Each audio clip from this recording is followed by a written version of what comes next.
Hello my dear students, मैं आज फिर लोटिंग हूँ साइंस की नेक्स्ट क्लास के साथ। आपके लिए एजुकेशन को बहुत ज़्यादा आसान बनाने के लिए फिर से हम स्टार्ट करते हैं साइंस की नेक्स्ट क्लास। तो आज की क्लास में आज आपको मैं बताने वाली हूँ बहुत ही इंपॉर्टेंट प्रोसेस के बारे में, that is respiratory system. But मैं उससे पहले आपको बताना चाहूँगी कि आपको एजुकेशन के अंदर बहुत सारे ट्रिक्स और बहुत सारी नई चीज़ें मैं देने वाली हूँ आज से, तो प्लीज़ बने रहिएगा मेरे चैनल पर। तो हम बात करते हैं रेस्पिरेटरी सिस्टम की। रेस्पिरेटरी सिस्टम एग्जैक्टली होता क्या है? आज तक आप लोगों ने पढ़ा है या जनरली बच्चों से पूछो ना कि रेस्पिरेशन क्या होता है, तो बच्चे कहते हैं मैम सांस लेने को और सांस छोड़ने को रेस्पिरेशन कहते हैं। नहीं भाई, एग्जैक्टली ऐसा नहीं होता है। हाँ, that is also a part of respiration. Respiration का मतलब होता है कि सांस लेना और सांस छोड़ना, उसका वो भी रेस्पिरेशन का एक पार्ट होता है। लेकिन एग्जैक्टली रेस्पिरेशन के अंदर आपको पता है क्या होता है? रेस्पिरेशन के अंदर क्या होता है, जैसे कि मैंने आपको डाइजेस्टिव सिस्टम में लास्ट वाले स्टेप में बताया था कि फूड इस फॉर्म में एब्जॉर्ब होगा बॉडी में। तो जो फूड एब्जॉर्ब हुआ उससे एनर्जी को रिलीज करना ही होता है रेस्पिरेशन। ओके, ध्यान रखिएगा। मतलब एब्जॉर्ब फूड, किसकी फॉर्म में एब्जॉर्ब हुआ था बॉडी में? फूड ग्लूकोज की फॉर्म में। तो ग्लूकोज का ब्रेक डाउन करने के बाद उससे एनर्जी का रिलीज होना ही होता है रेस्पिरेटरी सिस्टम, रेस्पिरेशन। ठीक है, वो ये जो पूरा सिस्टम होता है वो रेस्पिरेटरी सिस्टम के थ्रू ये प्रोसेस फॉलो किया जाता है। जैसे कि डाइजेस्टिव सिस्टम के थ्रू डाइजेशन फॉलो किया जा रहा था, इसी तरीके से रेस्पिरेशन जो है रेस्पिरेटरी सिस्टम के थ्रू फॉलो किया जाता है। वो मैं आपको step by step with the diagram समझाऊंगी। लेकिन मैं उससे पहले आपको क्या बताने वाली हूँ, बहुत इंपॉर्टेंट चीज बताने वाली हूँ कि रेस्पिरेशन एग्जैक्टली कितने टाइप का होता है। आपको पता है रेस्पिरेशन दो टाइप का होता है। कौन कौन सा? पहला होता है एरोबिक रेस्पिरेशन, दूसरा होता है एनएरोबिक रेस्पिरेशन। मैं आपको पहले थ्योरी से एक्सप्लेन करूंगी सारा, तो प्लीज इसे वीडियो को एंड तक आपको देखना है और इसे समझने की कोशिश करनी है, क्योंकि मैं आपको अभी के लिए नहीं, फॉर योर लाइफ टाइम आपको इतनी सारी चीजें इसमें बताऊंगी जो जिंदगी भर आपके लिए बहुत ज्यादा इंपॉर्टेंट होने वाली हैं। और उससे आपको एक फायदा होने वाला है, वो क्या कि भाई आप कोई भी कॉम्पिटेटिव एग्जाम देंगे तो रेस्पिरेशन से रिलेटेड जितने क्वेश्चन होंगे I try to solve all that questions too. So अब क्या बात करते हैं एरोबिक रेस्पिरेशन। एरोबिक रेस्पिरेशन वो होता है जिसमें जो रेस्पिरेशन ऑक्सीजन की प्रेजेंस में होता है। ठीक है, जैसे कि ह्यूमन बींग्स हम ऑक्सीजन को इनहेल करते हैं, प्लस प्लांट्स टू। आपको पता नहीं है शायद, लेकिन प्लांट्स भी रेस्पिरेशन करते हैं और प्लांट्स भी ऑक्सीजन को इनहेल करते हैं रेस्पिरेशन के लिए। वो मैं आपको बताऊंगी आगे जब मैं रेस्पिरेशन इन प्लांट्स पढ़ाने वाली हूँ। तो एरोबिक रेस्पिरेशन क्या हुआ? जब हमने ऑक्सीजन को इनहेल किया, ठीक है, ऑक्सीजन को इनहेल करेंगे मतलब ऑक्सीजन की प्रेजेंस में जो रेस्पिरेशन होता है that is called aerobic respiration. होता कैसे है, चलिए बात कर लेते हैं। आपको पता है जो हमने फूड एब्जॉर्व किया था, मैंने आपको डाइजेशन सिस्टम में बताया था, जो फूड हमने एब्जॉर्व किया वो फूड क्या होता है, कहाँ चला जाता है? बॉडी के सारे पार्ट्स में चला जाता है। अब हमारे बॉडी के जितने भी पार्ट्स होते हैं वो किस चीज से बने होते हैं? सेल से बने होते हैं ना। तो वो सेल में जो फूड चला गया, ठीक है, किसकी फॉर्म में? ग्लूकोज की फॉर्म में।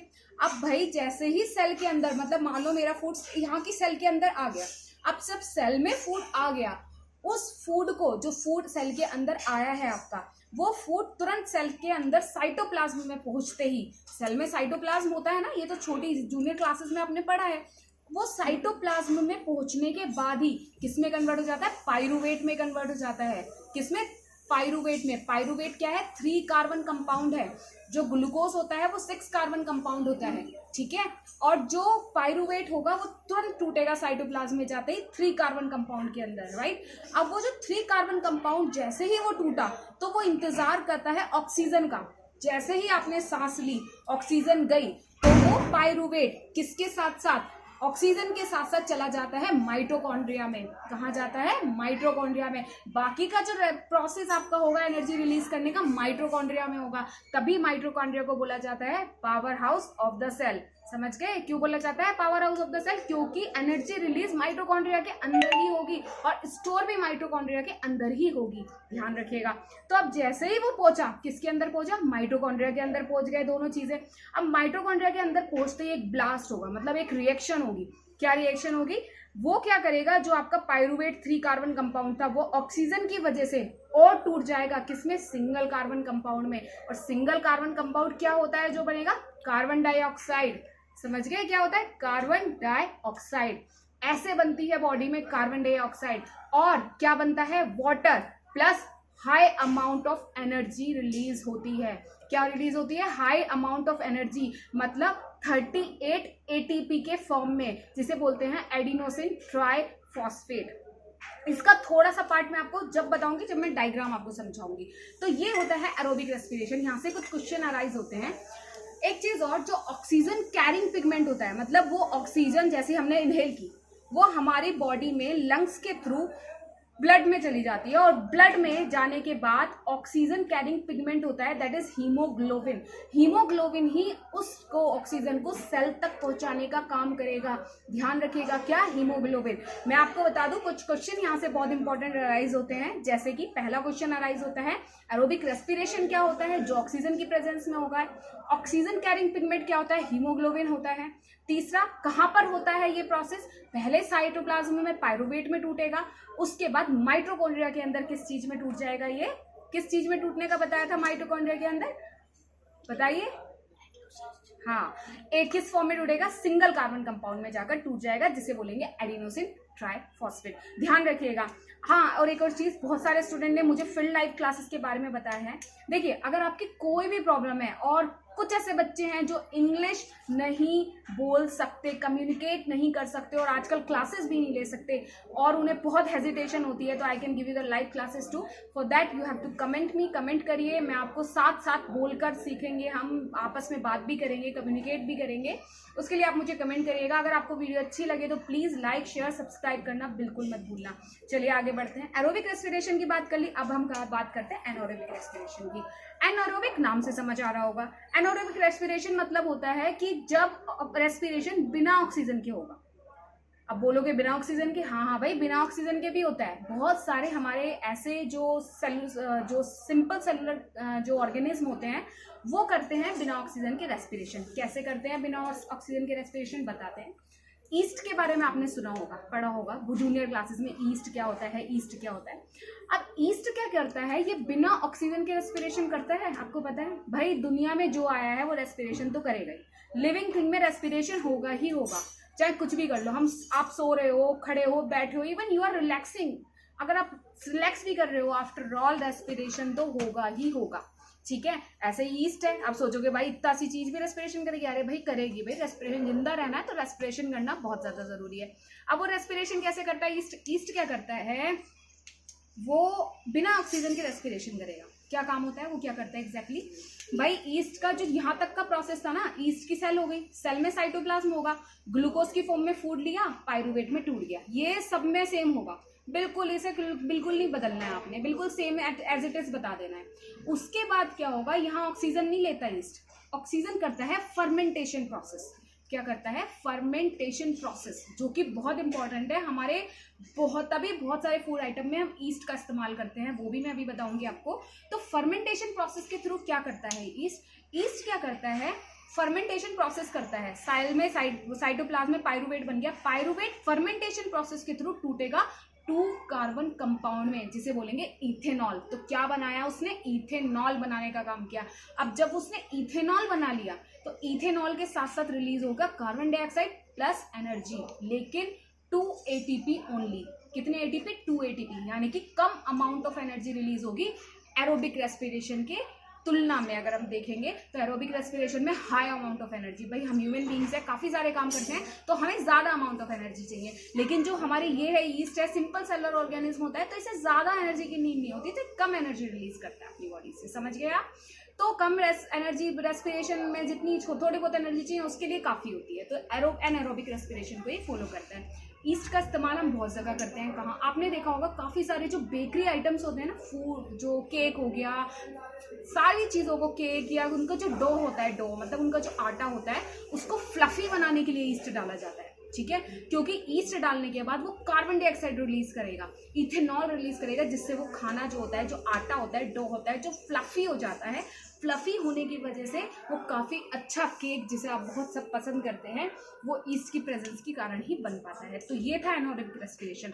एक और टाइप का रेस्पिरेशन हम लोगों की बॉडी में ही होता है, वो होता है लैक ऑफ ऑक्सीजन की प्रेजेंस में। मतलब ऑक्सीजन की जब कमी हो जाती है तब भी सिंपल एरोबिक रेस्पिरेशन नहीं होता है, अलग तरीके से रेस्पिरेशन होता है। चलिए बताते हैं कैसे। आपने बहुत सारे एथलीट्स देखे होंगे, या फिर आप खुद भी कभी बहुत ज़्यादा वर्कआउट करके देखो, आप बहुत एक्सरसाइज कर रहे हैं, आपका मन किया चलो भाई यार दौड़ लगा लेते हैं, ये कर लेते हैं, वो कर लेते हैं, और जब आप वो करके घर पर चले जाते हैं तो कुछ समय बाद आपको क्रैम्प्स होने लगते हैं, पेन होने लगता है। आपको पता है वो क्यों होता है? वो इसीलिए होता है क्योंकि आपकी बॉडी में ऑक्सीजन उस समय ज़्यादा चाहिए थी, लेकिन एक्सरसाइज आपने ज़्यादा करी, जिसकी वजह से इनहेल ऑफ ऑक्सीजन सही से नहीं हो पाता, ऑक्सीजन की बॉडी में कमी हो जाती है। जब ऑक्सीजन की बॉडी में कमी हो जाती है तो जो मसल्स के अंदर क्या होता है, ऑक्सीजन सही से नहीं पहुंच पाती। तो हमारी मसल्स जो होती हैं, मसल्स की सेल में पायरूवेट तो ऑलरेडी बना हुआ है, वो पायरूवेट जो है उसके बाद ऑक्सीजन मिल ही नहीं हो रहे, तो वो क्या करेंगी, किस में टूट जाएंगी, लैक्टिक एसिड में टूट जाती है। मतलब सिंगल कार्बन कंपाउंड में नहीं, लैक्टिक एसिड में टूटी और एनर्जी रिलीज करी, क्योंकि उन्हें एनर्जी तो चाहिए भाई, आप उनसे पे जोर लगा रहे हो, काम कर रहे हो, तो उसे तो एनर्जी चाहिए मसल्स को, तो वहां पे लैक्टिक एसिड प्रोड्यूस हो गया, इसी वजह से आपको क्रैम्प्स होते हैं। तो ये 3 तरीके से मोस्ट प्रोबेबली रेस्पिरेशन सभी चीजों में होता है। अब हम रेस्पिरेशन इन प्लांट्स पढ़ेंगे, फिर हम ह्यूमन बींग्स के बारे में पढ़ेंगे। रेस्पिरेशन इन प्लांट्स में मैं बता दूं, प्लांट्स भी रेस्पिरेशन करते हैं, कैसे चलिए बताते हैं। भाई प्लांट्स भी लिविंग है, लिविंग थिंग होती है, आपको पता ही है, तो रेस्पिरेशन तो वो भी करेंगे ना। कैसे करते हैं रेस्पिरेशन? प्लांट्स के अंदर एग्जैक्टली क्या होता है, प्लांट्स जो है डे टाइम में और नाइट टाइम दोनों में रेस्पिरेशन करते हैं। रेस्पिरेशन एक ऐसा प्रोसेस है जो उन्हें भी चाहिए होता है, क्यों? उन्हें भी तो एनर्जी रिलीज करनी है। उन्होंने ग्लूकोज की फॉर्म में बनाया था, फोटोसिंथेसिस में बताया था ना मैंने आपको कि ग्लूकोज की फॉर्म में फूड बना लिया उन्होंने। अब जब उन्होंने फूड बना लिया तो बना हुआ जो फूड है उससे उन्हें भी तो एनर्जी रिलीज करनी है भाई, ताकि वो अपनी चीज़ों को, अपने शरीर को ग्रो कर पाए, ठीक है ना, फूड दोबारा बना पाए। तो वो क्या करते हैं, डे टाइम में क्या होता है प्लांट्स के अंदर, प्लांट्स में डे टाइम में आसान होता है। डे टाइम में आप सोचोगे कि मैम जब भाई उन्हें तो अगर वो इनहेल करेंगे ऑक्सीजन का तो हमें कहाँ से मिलेगी ऑक्सीजन? एग्जैक्टली क्या होता है, दिन के टाइम में फोटोसिंथेसिस भी उसमें होता है ना, मैंने बताया डे टाइम में फोटोसिंथेसिस होता है, और उस समय जब फोटोसिंथेसिस होगा तो उन्हें क्या चाहिए, कार्बन डाइऑक्साइड चाहिए, ठीक है, और रेस्पिरेशन के लिए उन्हें क्या चाहिए, ऑक्सीजन चाहिए। तो वो क्या करते हैं, और कार्बन डाइऑक्साइड रिलीज करेंगे, रेस्पिरेशन में ऑक्सीजन लेते हैं, कार्बन डाइऑक्साइड छोड़ते हैं। तो भाई जो कार्बन डाइऑक्साइड उन्हें छोड़नी होती है वो उसे छोड़ते नहीं है, वो उसी कार्बन डाइऑक्साइड का इस्तेमाल किस में कर लेते हैं, फूड बनाने में, यानी कि फोटोसिंथेसिस में कर लेते हैं, ठीक है। तो हमें नहीं लगता, फिर हमें लगता है कि भाई दिन में तो कुछ नहीं होता प्लांट्स के पास, होगा ही कैसे भाई, फोटोसिंथेसिस में वही कार्बन डाइऑक्साइड उन्होंने यूज कर ली ना।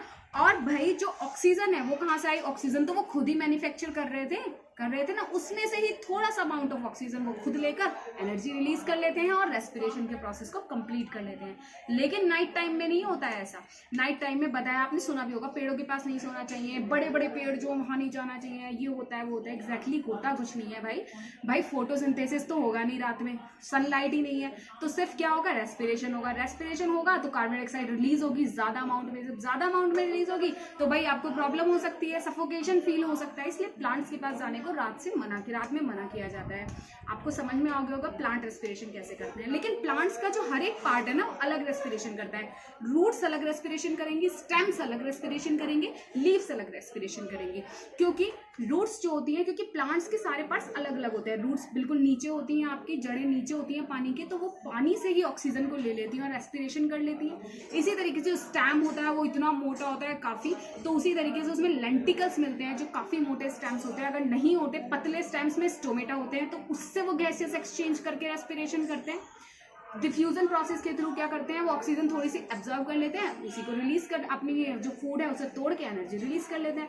अब बाकी जो लीव्स है, लीव्स में तो ऑटोमेटिकली स्टोमेटा होते हैं, आप सबको पता है। तो स्टोमेटा से गैसेस एक्सचेंज होता है, भाई उन्हें भी ऑक्सीजन चाहिए, थोड़ी अमाउंट ऑफ ऑक्सीजन यूज कर लेते हैं और क्या कर लेते हैं, रेस्पिरेशन कंप्लीट करते हैं, ठीक है। अब हम आपको बताते हैं रेस्पिरेशन इन ह्यूमन बींग्स। बहुत अच्छे से समझाने की कोशिश करती हूँ आपको, पहले आप थ्योरी समझिए इसकी।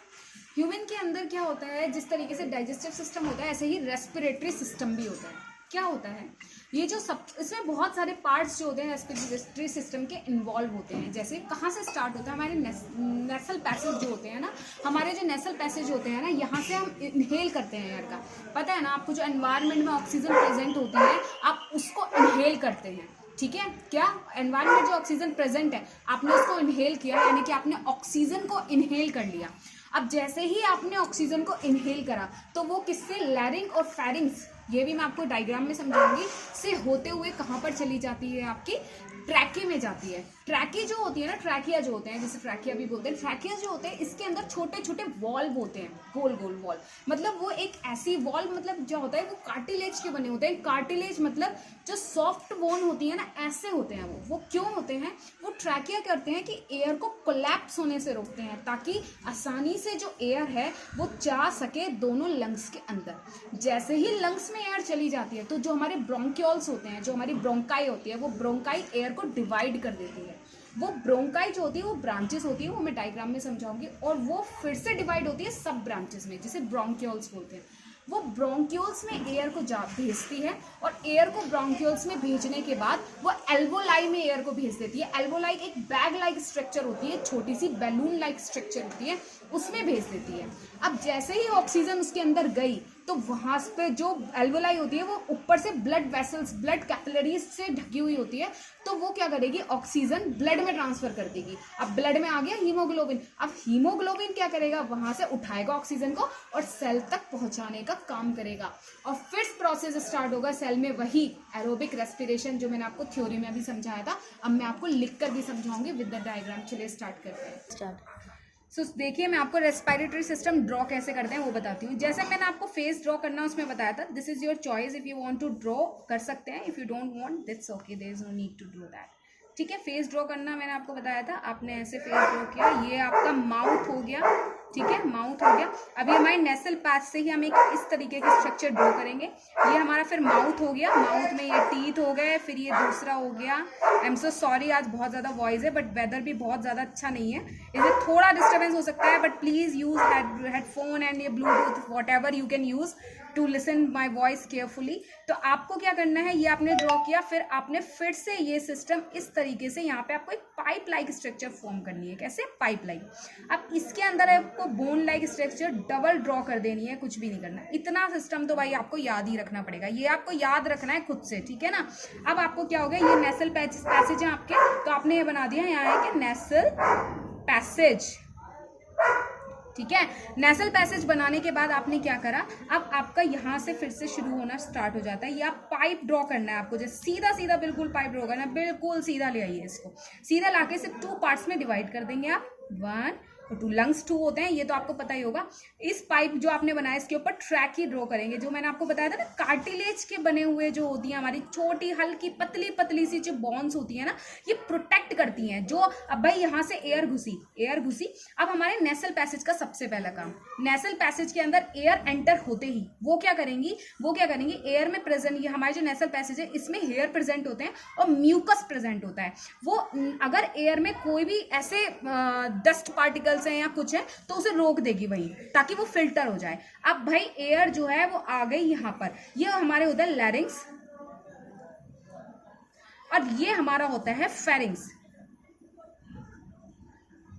अब लैरिंग्स और फेरिंग्स क्या करते हैं भाई, लैरिंग्स जो होता है एक ऐसा पार्ट होता है जहां पर कुछ समय के लिए हमारा खाना और जो एयर होती है वो एक साथ रहती है। इसका फायदा ये होता है, ये क्या करता है कि जिस समय हम खाना खाते हैं इसकी वजह से हम उस समय भी रेस्पिरेशन कर सकते हैं। ये हवा और खाने को थोड़े समय के लिए अलग रखने का काम करता है। उसके बाद हमारे फेरिंग्स होते हैं। फेरिंग्स हमारे क्या काम करते हैं कि फेरिंग्स जो हैं वो हमारी वोकल कॉर्ड होती है, यानी कि जिसकी वजह से हम तरह तरह की आवाजें निकाल पाते हैं। ये पाइप हो गया, ट्रैकिया होता है, ये क्या होता है, TREACH, ट्रैकिया। ये हमारी एयर को कोलैप्स होने नहीं देता, मतलब एक दूसरे में, मतलब जैसे एयर आती है ना उसे कोलैप्स नहीं होने देता, जैसे कि परेशानी हो जाए कुछ, इस वजह से वॉल्व होते हैं जिससे आसानी से एयर, सरफेस एरिया ज़्यादा होता है, आसानी से आ जाए। अब यहाँ से हम ड्रॉ करने वाले हैं लंग्स। कैसे ड्रॉ करते हैं, वही सैंडविच लाइक स्ट्रक्चर आपको ड्रॉ करनी है, इसमें कुछ आपको खास नहीं करना, ठीक है। ऐसे करके ड्रॉ कर दिया। सेम इसी पोजीशन में एक लंग, अपने लंग्स 2 होते हैं ना, पेयर ऑफ लंग्स होते हैं, आपने यहाँ ड्रॉ कर दिया, ठीक है जी। अब ये लंग्स जो होते हैं ना हमारे चारों तरफ से प्रोटेक्ट रहते हैं, किसके थ्रू भाई, डायफ्राम। लंग्स के ऊपर क्या होता है हमारा, डायफ्राम होता है, ध्यान रखिएगा, लंग्स के ऊपर डायफ्राम होता है हमारा। अब हमारे क्या होता है, ये जो होती है, जो ब्रांच, पहली ब्रांच बनी, इसे क्या बोलते हैं हम, ब्रोंकाई। और ये आपस में जाके डिवाइड हो जाती है छोटी छोटी और ब्रांचेस में। पेड़ों की ब्रांचेस तो बनाई होंगी ना बचपन से, उसमें डिवाइड हो गई, किसमें हो गई, पेड़ों की ब्रांचेस में, छोटी छोटी पतली पतली पेड़ों की ब्रांचेस में ये डिवाइड हो गई। ये जो डिवाइड हुई, जो डिवीजन हुआ, इसे बोलते हैं ब्रोंक्यूल्स। ठीक है। अब और इसके इन्हीं ब्रोंक्यूल्स के ऊपर होती है बैलून लाइक स्ट्रक्चर। क्या होती है, balloon like structure. Most important part, ये बैलून लाइक स्ट्रक्चर जो है इसे बोलते हैं एल्वोली। ठीक है।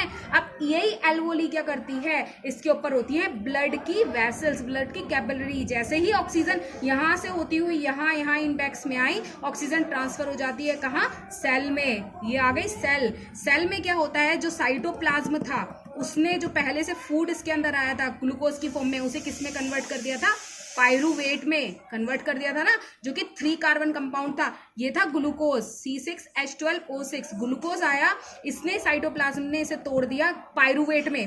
पायरूवेट में जैसे ही ग्लूकोज टूटता है, पायरूवेट में ग्लूकोज के टूटने के बाद क्या होता है भाई, अब हमारी यहाँ होती है माइटोकॉन्ड्रिया। ये था मान लो माइटोकॉन्ड्रिया। अब ऑक्सीजन के आने का इंतजार हुआ, पायरूवेट भी इसके अंदर घुसा, दोनों इसके अंदर एंटर करे और इन दोनों के एंटर से हुआ एक ब्लास्ट और हुई रिएक्शन। तब रिएक्शन से क्या बना, सिंगल कार्बन कंपाउंड, यानी कि कार्बन डाइऑक्साइड प्लस रिलीज हुआ वाटर, प्लस क्या रिलीज हुआ वाटर के साथ साथ, high amount of energy, that is 38 ATP।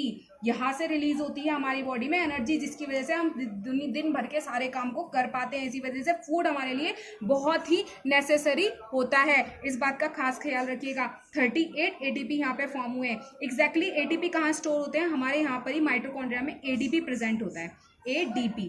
तो ADP के अंदर क्या होता है, ये हमारे जो फिर से हमारी जो एनर्जी बनी वो फॉस्फोरस के फॉर्म में बनती है।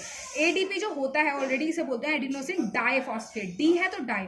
अब जो फॉस्फेट बना वो इसके साथ जाकर जुड़ जाता है, जिससे बन जाता है ATP, यानी इसकी एडिनोसिन ट्राइफॉस्फेट। तो इस तरीके से ह्यूमन बींग्स के अंदर रेस्पिरेशन के थ्रू एनर्जी रिलीज होती है। आप इसको अच्छे से ध्यान से देख लीजिएगा। स्टार्ट। सो ये था हमारा रेस्पिरेशन इन ह्यूमन बींग्स। अब मैं आपको बताती हूँ रेस्पिरेशन इन एनिमल्स के बारे में। एनिमल्स भी रेस्पिरेशन करते हैं, अलग अलग तरीके का रेस्पिरेशन होता है। देखिए फिश बहुत इंपॉर्टेंट आपके सिलेबस में है। फिश जो है वो गिल्स के थ्रू रेस्पिरेशन करती है, और वो ऑक्सीजन कहाँ से लेगी, जो वो जिस वाटर में वो रहती है ना, उसी वाटर में जो ऑक्सीजन ऑलरेडी मिली हुई होती है, उसी ऑक्सीजन का इस्तेमाल करती है रेस्पिरेशन के थ्रू। उसके अंदर गिल्स मिलते हैं। गिल्स क्या करते हैं, जैसे ही वो ऑक्सीजन पानी पीती है या पानी इसके अंदर जाता है, तो वो ऑक्सीजन जो होती है उसकी गिल्स तक पहुँचती है, जिसकी वजह से उसकी बॉडी के अंदर क्या होता है, फूड जो होता है वो टूटता है और एनर्जी रिलीज हो सकती है। इसी तरीके से हमारा अमीबा होता है, वो भी पानी में पड़ी हुई ऑक्सीजन का इस्तेमाल करता है। अमीबा जो होता है सिंगल सेलुलर ऑर्गेनिज्म होने की वजह से जो भी ऑक्सीजन पानी के अंदर होती है ना, उसे फटाफट ले लेता है और उसकी बॉडी में वो फैल जाती है तुरंत, और वो एनर्जी रिलीज कर पाता है आसानी से। इसी तरीके से बहुत सारे लोग अलग अलग एनिमल्स में अलग अलग रेस्पिरेशन होता है, लेकिन मुझे लगता है आपके सिलेबस में इतना ही है और इनफ है आपके लिए। लेकिन अगर अभी भी आपको ऐसा लगता है कोई डाउट है, तो I am here to make everything easy. Education को आसान बनाने और उसको बहुत सारी ट्रिक्स के साथ आपको समझाने, और with the entertainment you will learn everything here. इसके लिए बने रहिए मेरे चैनल पर। Thank you so much. So ऐसी ही आसान ट्रिक और आसान भाषा में समझने के लिए सारे प्रोसेसेस और कोई भी चैप्टर कुछ भी हो यार, कुछ भी आपको यहाँ पे हर चीज़ का सॉल्यूशन मिलेगा। आई एम डैम श्योर आप मेरी वीडियो एंड तक देखेंगे। और अगर आप मुझे कमेंट करते हैं कि आपको ये समझ में नहीं आता, मुझे ये मुश्किल लगता है, ये थ्योरी आसान नहीं लगती, ये होता है यार, हिस्ट्री तो बिल्कुल ही समझ में नहीं आती, तो I am here to make everything easy. Please comment me. जितना आप कमेंट करेंगे उतना मैं आपकी रिक्वेस्ट को फॉलो करूंगी। I will make everything easy. I am damn sure about it. I am even giving promise to you कि आप मेरे साथ पढ़ने के बाद आसानी से चीज़ों को सीखेंगे, बोलना सीखेंगे। इंग्लिश नहीं आती, इंग्लिश भी बोलना मैं आपको सिखाऊंगी। कोई भी ऐसी प्रॉब्लम होगी, I will clear all your doubt. Thank you so much. अगर आपको मेरा चैनल पसंद आएगा, प्लीज़ इसे लाइक करिए, शेयर करिए ज़्यादा से ज़्यादा। अगर आपको पसंद आए तो इसे सब्सक्राइब करिएगा।